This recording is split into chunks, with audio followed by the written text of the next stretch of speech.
Hello friends, welcome to my channel Mansi life style 1 2 3। तो आप सभी का स्वागत है मेरे नए ब्लॉग में। तो फ्रेंड्स, अभी मैं आप लोगों को एक चीज़ दिखाऊंगी। अभी नवरात्रि का एंड होने वाला है, मतलब माता रानी जाने वाली है और नवरात्रि ख़त्म होने वाली है। तो माता रानी जा रही है और नवरात्रि ख़त्म होने वाली है। आज अष्टमी है और आप सब मैंने 9 दिन का व्रत किया और आप लोगों ने भी किया। और जिन जिन लोगों ने किया उनसे मैं एक चीज़ पूछना चाहूँगी। प्लीज़ मुझे सच सच बताइएगा, क्या आप लोगों के साथ भी ऐसा होता है या नहीं। मेरे साथ तो अक्सर ही नवरात्रि में ऐसे हो जाता है और इस बार भी हुआ। अगली बार तो नहीं हुआ था लेकिन इस बार भी हुआ। वो ये है कि मैं आप लोगों को दिखाती हूँ, ज़्यादा सस्पेंस क्रिएट ना करते हुए मैं आप लोगों को दिखाती हूँ। ये देखिए, ये क्या है। आप लोग जानते होंगे कि नवरात्रि में सभी लोग, अधिकतर लोग जो भी कलश की स्थापना करते हैं वो लोग जौ ज़रूर उगाते हैं। यहाँ पे मैंने आप लोगों को पहले के वीडियो में जो नवरात्रि का एक व्लॉग बनाया था, मैंने उसमें दिखाया था कि मैं जौ कैसे बोई हूँ और जब मैंने उगाए हैं उसको मैंने दिखाया था कि किस तरीके से मैंने बोया है, कितना अच्छा मैंने गोटा हुआ था, कितना अच्छा मैंने डिज़ाइन बनाया था सब कुछ। लेकिन ये सारे जौ इसमें से गायब हो गए, सारे जौ चोरी हो गए। अब आप लोग सोच रहे होंगे कि जौ कैसे गायब हो गया, जौ कैसे चोरी हो सकता है। जौ चोरी होने की चीज़ थोड़ी ना है कि जौ गायब हो गया, चोरी हो गया, ये हुआ कैसे। तो मैं आप लोगों को दिखाती हूँ। आप लोग देखिए फ्रेंड्स, इसमें जितने सारे जौ थे खोद खोद के सारे जौ बिल ले गए और ये सारे जो इसमें जो लगे हुए थे, मतलब इतने, मैंने आप लोग ध्यान से देखेंगे तो इसमें जो छेद छेद दिख रहा है ये जौ का ही छेद है। जो मैंने जौ को इसमें खोसा था, ऐसे ऐसे लगाया हुआ था, जो ऐसे ऐसे खोस खोस के, तो ये जो छेद है ये उसी का निशान है। तो आप लोग ध्यान से देखिए, तो ये जो छेद बना हुआ है ना फ्रेंड, ये जौ का ही छेद है। अब आप लोग सोच रहे होंगे कि जौ कैसे गायब हुआ। तो मैं आप लोगों को बताऊं, मेरे घर में इस समय इतना ज़्यादा चूहे आ रहे हैं, इतने छोटे छोटे चूहे, बड़े बड़े चूहे, छोटे छोटे चूहे, पता नहीं कहाँ से इतने सारे चूहे आ जा रहे हैं। मैं समझ नहीं पा रही हूँ फ्रेंड्स कि इतने चूहे आ कहाँ से रहे हैं। और इतना चूहों ने आतंक मचा के रख दिया है कि मैं आप लोगों को बता नहीं सकती। मेरे घर में जो बेड है, दीवान जो है मेरे बेडरूम में, दीवान का उन चूहों ने नीचे का सारा उसमें नीचे इतना बड़ा होल काट के उसको बना दिया है। और दीवान का तो मैं आप लोगों को बाद में बताऊंगी, पहले आप लोगों को ये दिखाती हूँ। आप लोग ये देखिए कि सारा जो खा के चूहों ने आतंक मचा दिया है। रोज़ जब मैं सुबह उठती हूँ तो पूरा यहाँ पे मट्टी मट्टी, पूरे ही चौकी जो है, लकड़ी की चौकी है जिस पे मैं पूजा करती हूँ, इस पूरी चौकी पे अभी देखिए आप, माता रानी की मूर्ति को ढंगा दिया है चूहों ने। छोटी छोटी मैंने फ़ोटोज़ रखी हैं माता रानी की, क्योंकि ज़्यादा जगह नहीं है और ढेर सारे देवी देवताओं की फ़ोटो रखी हुई है, इसलिए छोटी छोटी मैं, ये जो वैष्णो माता की है, ये मैं जब वैष्णो देवी गई थी तो छोटी सी मुझे बहुत क्यूट लगी, तो छोटी सी वैष्णो माता की मैं मूर्ति ले आई थी। और अभी मैं फिर वैष्णो देवी जाने वाली हूँ। मैं अक्टूबर में गई थी और अभी मैं मई में फिर जाने वाली हूँ। मई के लास्ट वीक में, मई के लास्ट वीक में मैं जाऊँगी वैष्णो देवी दर्शन करने, अपने पापा को लेके और बच्चों को लेके, और माता रानी के दर्शन के लिए जाने वाली हूँ मैं। और वो तो रही अलग बात, और फ़ोटो सारी चूहे ढंगा देते हैं। और चूहे जितने भी सामान छोटे मोटे दिखते हैं जो वो ले जा पाते हैं, उठा उठा के कोने कोने लेके जाते हैं। कपड़े कितने सारे उन्होंने काट दिए, बच्चियों का समझ लीजिए, बच्चों का चड्डी काट देते हैं, मोज़े उठा ले जाते हैं, तो कहीं टाई ले जाते हैं, स्कूल का टाई ढूंढना पड़ता है, मोज़े ढूंढने पड़ते हैं। बच्चे हैं, बच्चों को ध्यान ना दो तो बच्चे उतार के इधर कोने उधर कोने फेंक देते हैं और चूहे जो है वो उठा के लेके चल देते हैं। अभी चूहा यहाँ पे दिख नहीं रहा है क्योंकि मैं बैठी हुई हूँ। अभी जैसे ही मैं यहाँ से हटूँगी तो चूहा आके मिट्टी को खोदना स्टार्ट कर देगा। अभी मैं थोड़ा सा यहाँ से हटूँ तो आप लोगों को दिखाऊंगी मैं कि चूहा किस तरीके से यहाँ आते हैं। और छोटे छोटे चूहे हैं फ्रेंड्स। किचन में भी चूहे आतंक मचा के रखे हुए हैं। किचन में समझ लीजिए आलू रखी रहती है। ये देखिए चूहा दिख रहा होगा आप लोगों को, मैं दिखाती हूँ। छोटा सा चूहा भगा बड़ी तेज से। वो पूजा के पास बैठा हुआ था। जब मैं पूजा के पास बैठी तो पूजा के पास से हट के किचन में चला गया चुपके से, और आलू खा जाता है। टमाटर तो मैं फ्रिज में रखती हूँ, आलू फ्रिज में नहीं रखा जाता है। तो टमाटर फ्रिज में ही रहता है, आलू खा जाता है। प्याज तो खाता नहीं है, लहसुन नहीं खाता, लेकिन आलू खा जाता है। और जो भी चीज़ अगर गलती से भी खुली रह गई, जैसे रोटी चावल वगैरह कुछ भी खाना पीना अगर खुला रह गया तो चूहे आतंक मचा देते हैं। अभी मैं आप लोगों को दिखाती हूँ। ये बेड जो है, बेड कमरे में जो है उसका दीवान में इतना बड़ा चूहे ने होल बनाया। और समझ लीजिए फ्रेंड्स, मैं आप लोगों को कैसे समझाऊँ, इतना आतंक मचा के रखे हैं चूहे।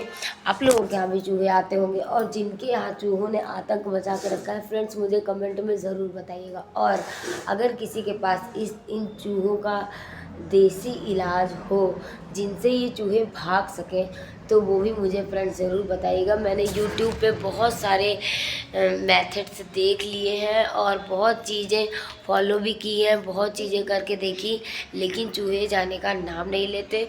आप कितना भी चूहे को फंसा के चूहेदानी में डाल के आए बाहर, फिर चूहे पता नहीं कहाँ से आके पैदा हो जाते हैं, समझ में नहीं आता है। और जो चूहे हैं बहुत ही आतंक मचा के रखे हैं फ्रेंड्स। अभी मैं आप लोगों को दिखाऊंगी कि चूहा जो है पीछे कैसे चुपके बदमाशियाँ कर रहा है। और देखिए मुझे देख लिया ना तो वो भाग गया चूहा। इतना छोटा इतने छोटे क्यूट चूहे हैं, देख के तरस आता है। और मार्केट में तो दवाई मिलती है जो जहर वाली आती है, पॉइज़न, रेड पॉइज़न, आप लोग तो जानते ही होंगे रेड पॉइज़न आता है। लेकिन माता रानी का 9 दिन का नवरात्रि चल रहा है, ये सब चीज़ें मुझे पसंद नहीं आती हैं। और लेकिन जब चूहे बहुत ज़्यादा आतंक मचा देते हैं तो 5-6 महीने में एक बार ये चीज़ करना पड़ जाता है। लेकिन फ्रेंड्स, अगर आप लोगों को कोई देसी नुस्खा मालूम हो जिससे ये चूहे भाग जाएं अपने आप, जिनको मारना ना पड़े, तो आप लोग ज़रूर फ्रेंड्स कमेंट करके मुझे ज़रूर बताइए, कमेंट ज़रूर कीजिए अगर आप लोगों को कोई देसी नुस्खा इसका मालूम हो। क्योंकि चूहे मेरे घर पे बहुत ज़्यादा इस समय आतंक मचा रखे हैं। समझ लीजिए चादर बिस्तर कुछ भी रखा रहे, कोई भी कपड़ा अगर बाहर रखा हुआ मिल जाए तो वो काटना शुरू कर देते हैं। रात भर में ही काट के बराबर कर देते हैं। दिन में भी आप लोग देख लेंगे कि बहुत ध्यान से देखना पड़ेगा तो चूहे आपको दिखेंगे। मैं आप लोगों को ले जाके दिखाती हूँ, आप देखिएगा चूहा। वो चूहा भगा।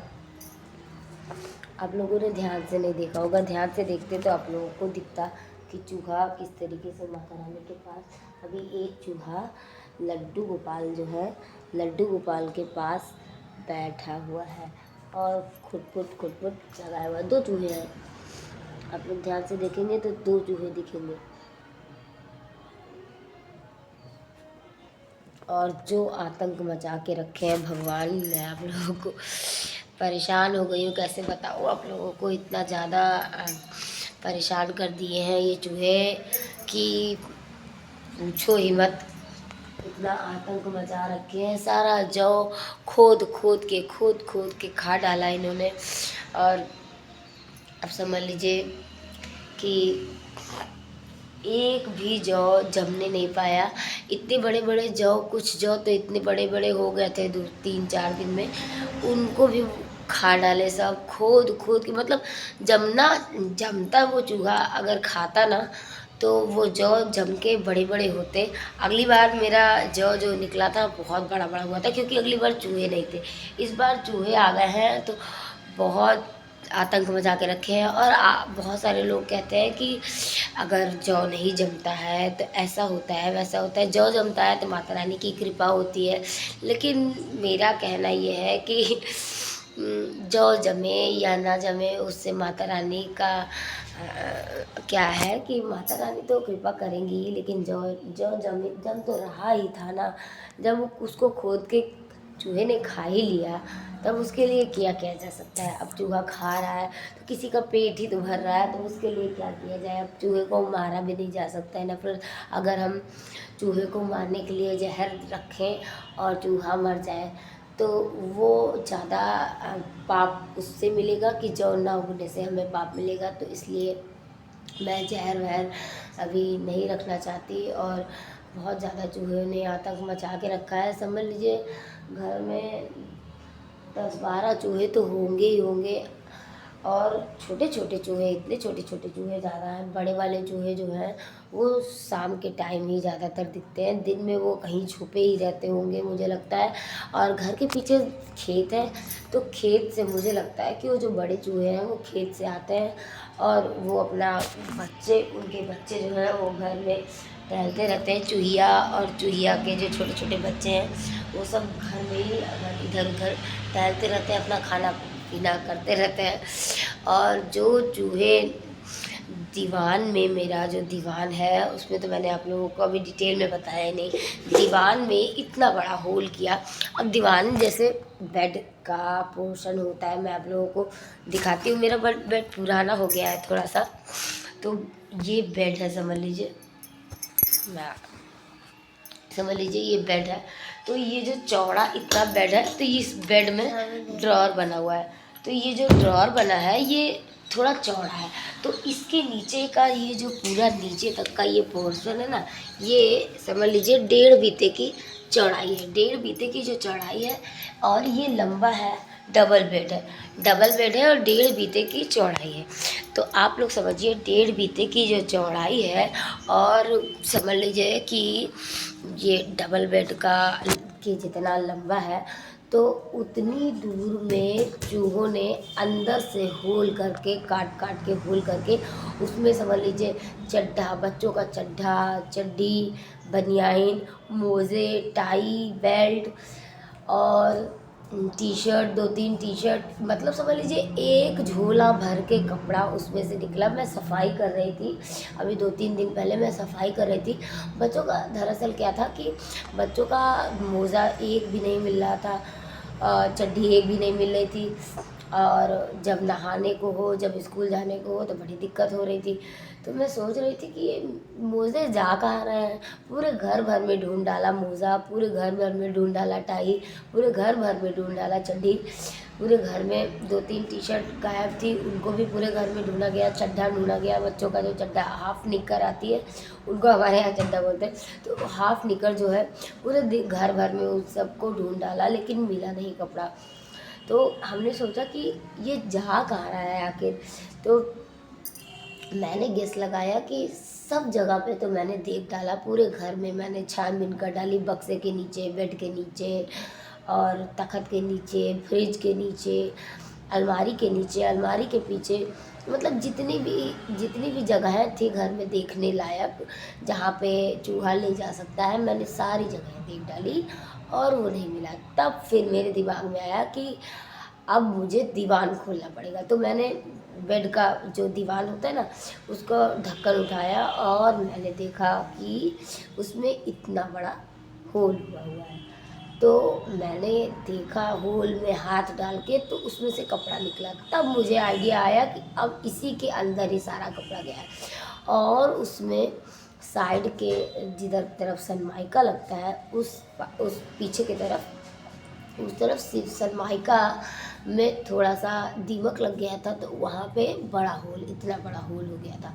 तो उस होल के ज़रिए मैंने डंडे से, पतले डंडे से, पतली लंबी डंडी से मैंने सारे कपड़े को बाहर निकाला और आधा से ज़्यादा कपड़े सब काट डाले थे चूहे ने, मतलब सब खराब हो गया। और बहुत ज़्यादा चूहों ने नुकसान कर दिया। बेड तो काट ही रहे हैं, साथ साथ रोज़ कोई ना कोई कपड़ा लेके चले जाते हैं बेड के अंदर घुस के, कहीं बक्से के पीछे कहीं कहीं। तो मतलब इतना देखना पड़ता है, चूहों को भी आतंक इतना ज़्यादा मचा के रखे हैं चूहे। आप लोगों के यहाँ चूहे इतना आतंक मचाते हैं या नहीं फ्रेंड्स, कमेंट में ज़रूर बताइएगा। मेरे यहाँ तो इतना ज़्यादा आतंक चूहों ने मचा के रखा है कि पूछो ही मत। तो फ्रेंड्स, वीडियो बहुत ज़्यादा लंबा हो रहा है, 15 मिनट हो गया है। और आप लोग कह रहे होंगे कि ये क्या चूहा पुराण मैंने स्टार्ट किया, लेकिन फ्रेंड्स मैं बहुत ज़्यादा इन चूहों से परेशान हो गई हूँ। आपके पास अगर कोई नुस्खा है, कोई घरेलू उपाय जिनसे ये चूहे भाग सके, मरे ना, तो आप लोग ज़रूर बताइएगा। आप लोगों की मैं बहुत आभारी रहूँगी, बहुत कृपा होगी माता रानी की आपके ऊपर अगर आप लोग मुझे चूहे को भगाने का नुस्खा बताते हैं तो फ्रेंड्स प्लीज़ मुझे कमेंट ज़रूर कीजिएगा और चूहे को भगाने का नुस्खा ज़रूर बताइएगा फ्रेंड्स। और चैनल को सब्सक्राइब कीजिए, वीडियो को लाइक कीजिए। जय श्री कृष्णा, जय श्री राधे, जय श्री राम। मिलते हैं नेक्स्ट वीडियो में। टेक केयर, हर हर महादेव, जय माता।